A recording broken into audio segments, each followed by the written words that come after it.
주간 영업유통 뉴스 89호입니다. 주간 키워드와 기사 순으로 진행됩니다. 주간 키워드를 먼저 보겠습니다. 신용카드 후불결제 연체가 급증하고 있습니다. 미국이 기준금리를 0.25%포인트 인상했습니다. 중국이 디지털 위안을 확산시키고 있습니다. 이마트가 연수점 재오픈을 성공적으로 했다는 평가입니다. 홈쇼핑 채널이 자구책에도 불구하고 매출 하락을 겪고 있습니다. 해외 매출 시장이 급변하고 있습니다. CJ가 한식 셰프 육성에 투자합니다. 교육업계 영역 파괴가 한창입니다. 성공기업의 원천을 보겠습니다. 지난 한 주간의 신문 기사에서 영업활동에 참고할 만한 기사들을 뽑았습니다. 지금까지 이사부가 선정한 키워드였습니다. 다음은 국내외 경제 기사입니다. 네이버페이, 토스 등 후불결제 연체율이 급등했습니다. 카드론 연체도 증가하고 있습니다. 부실의 위험이 커지고 있습니다. 가계 신용 위험도는 20년 만에 최고치를 기록했습니다. 주요 카드사 연체율도 1분기 만에 1%를 넘어섰습니다. 더 위험해 보이는 것은 증가율이 급격히 높아졌다는 것입니다. 코로나 3년을 지나면서 2030의 빚이 가장 많이 늘었다는 소식입니다. 젊은 층과 노년층의 증가율이 가장 높았습니다. 상대적으로 부실의 위험이 더 높아 보입니다. 원화가 상대적으로 더 하락하였습니다. 한국 경제가 약점을 드러냈다는 평가입니다.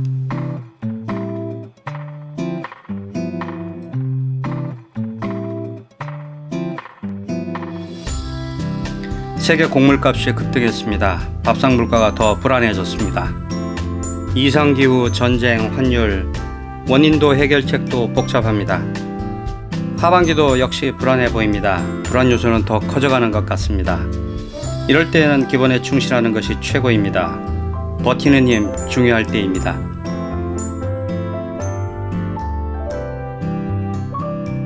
미국이 기준금리를 0.25%포인트 또 올렸습니다. 한국과 금리차는 1.75%포인트로 최고치를 기록했습니다. 아직까지는 인플레이션에 대응하는 것이 최우선 과제로 보입니다. 금리 인하를 기대하기에는 아직 시간이 좀 일러 보입니다.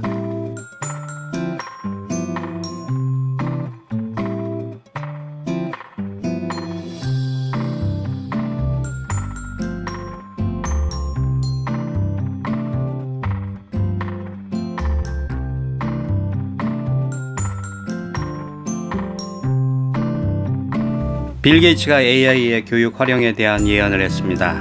인터넷 교육 주가는 폭락했습니다. 지난 1월부터 계속되어던 하락세에 결정타를 맞은 느낌입니다.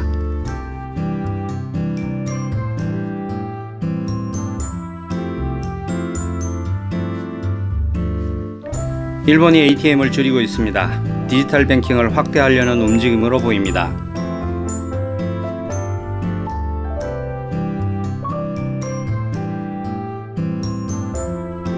중국이 디지털 위안을 확산시키고 있습니다. 지방정부 은행의 급여를 디지털 위안으로 지급하기 시작했습니다.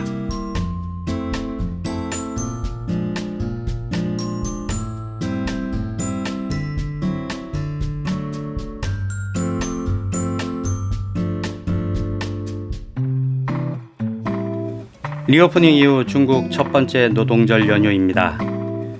여행객은 늘었지만 1인당 소비는 약 80% 수준이라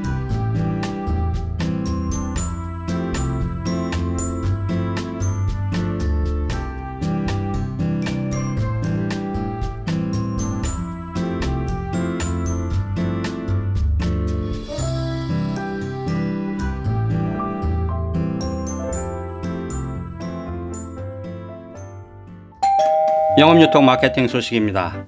이마트 연수점이 성공적으로 재오픈했습니다. 재오픈 후 매출은 18% 증가했습니다. 오프라인의 미래를 찾았다는 자체 평가입니다. 고객이 찾아오는 이유를 만들고 고객의 오래 머물 공간을 만들어야 한다는 얘기입니다.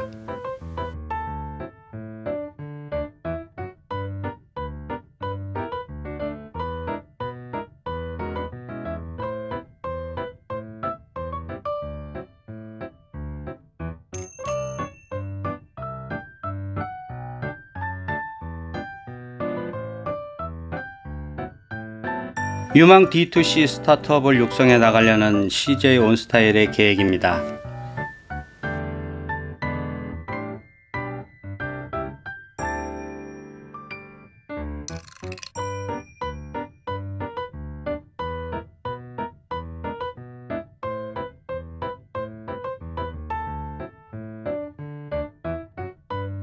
TV 홈쇼핑 채널의 악재가 겹치고 있습니다. 10년 만에 매출 3조 원이 무너졌습니다.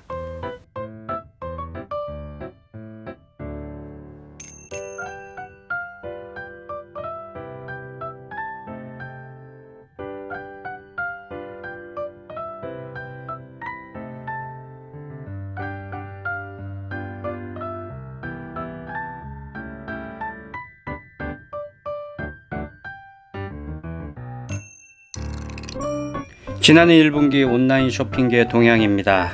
여전히 성장하고 있습니다. 그러나 세부적으로는 많은 변화가 있습니다. 전년 대비 여행 서비스가 급격하게 성장했습니다. 리오프닝으로 예견된 성장입니다. 음식 배달 서비스는 주춤합니다. 모바일 거래액 역시 늘었습니다. 그러나 비중은 살짝 줄었습니다. 해외 직판과 직구 시장은 변화가 많습니다. 직접 판매는 절반 가까이 줄었습니다. 해외 직구 시장은 약 17% 늘었습니다. 두 부분 모두 중국이 주도적인 역할을 했습니다.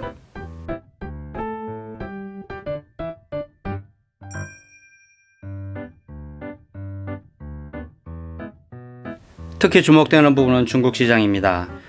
나라도 기업도 개인도 중국을 어떻게 전략적으로 활용할 것인지, 이용할 것인지에 대해서 고민이 깊어질 것 같습니다.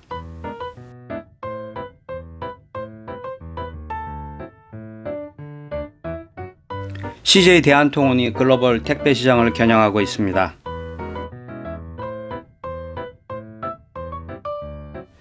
중고 거래가 늘고 있습니다. 그러나 광고 위에는 뚜렷한 수익 모델이 없는 것이 문제입니다.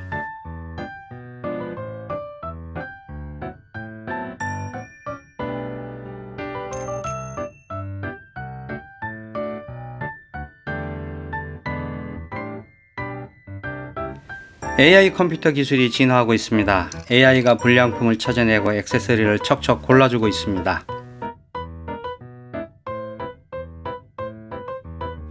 새로운 소셜미디어가 나오고 있습니다. 늘 새로움을 만들고 확대하는 것이 경쟁 방법일 것입니다.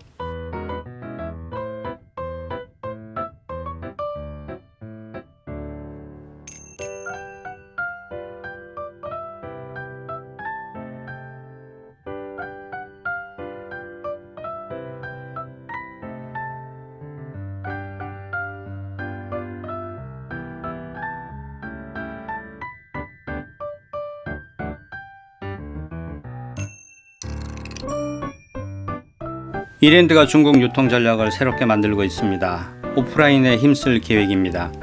중국은 넓고 다양합니다. 작은 성공을 모아가는 것이 중요합니다.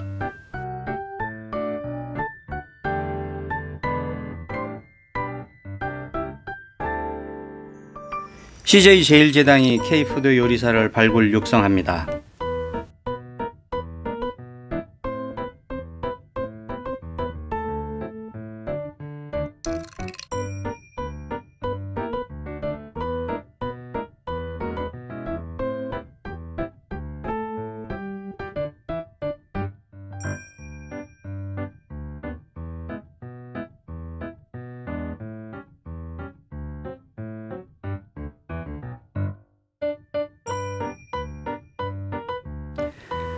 카카오가 다음 포털을 CIC로 분리합니다.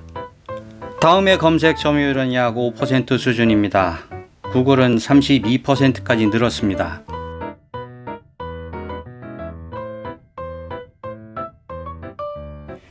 인구 변화가 나타나면서 교육업계가 구조조정 중에 있습니다. 경쟁사 영역에 진출하면서 신사업을 발굴하고 있습니다. 시니어 영역은 새로운 성장 동력이 될 것으로 보입니다.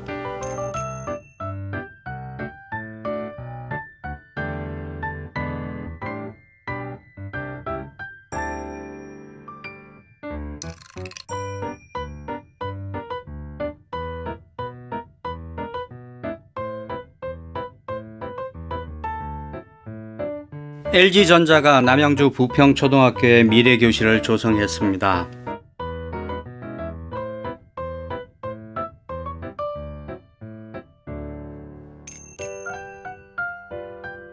불황일수록 원칙과 기본을 살펴보라는 이야기가 있습니다. 맥도날드의 매뉴얼 속에는 디테일에 힘이 있다고 합니다. 페라리는 황금 비율을 유지하고 있습니다. 일라일릴리는 매출 25%를 연구 개발에 투자하고 있습니다. 이 세 기업이 꾸준함을 유지하고 있는 비결입니다. 꾸준함은 늘 그 자리에 있습니다. 남들이 어려울 때, 불황일 때 더 빛나는 이유입니다.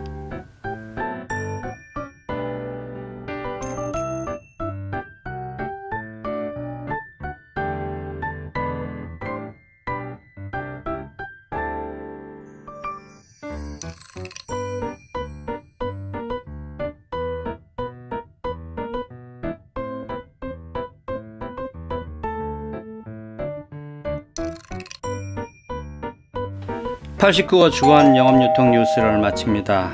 이사부였습니다. 늘 처음과 같은 마음으로 정진하겠습니다.